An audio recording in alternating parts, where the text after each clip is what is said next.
একই রেসিপি আপনি যেভাবে বানাচ্ছেন আর আমি যেভাবে বানাই তার মধ্যে সামান্য তফাৎ থেকে যায়। মানে এক এক রেসিপি এক এক বাড়িতে কিছু না কিছু রান্নায় ভিন্নতা থেকে যায়।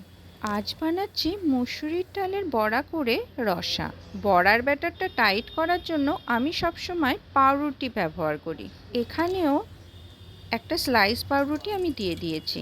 তার সাথে ব্যাটারের মধ্যে একটু নুন আর ভাজা মশলার গুঁড়ো দিয়েছি। বড়াগুলো লাল করে ভেজে তুলে নেওয়ার পর সেই তেলেই গোটা জিরে, তেজপাতা আর শুকনো লঙ্কা ফোড়ন দিয়ে দিয়েছি। ফোড়নটা ভালো করে ভাজা হয়ে গেলেই ওই আগে থেকে গ্রেট করে রাখা টমেটো তেলের মধ্যে দিয়ে দিতে হবে। আর মশলার মধ্যে দেব শুধু হলুদ গুঁড়ো আর জিরে গুঁড়ো, সামান্য চিনি দেব, স্বাদ মতো নুনও দিয়ে দিতে হবে।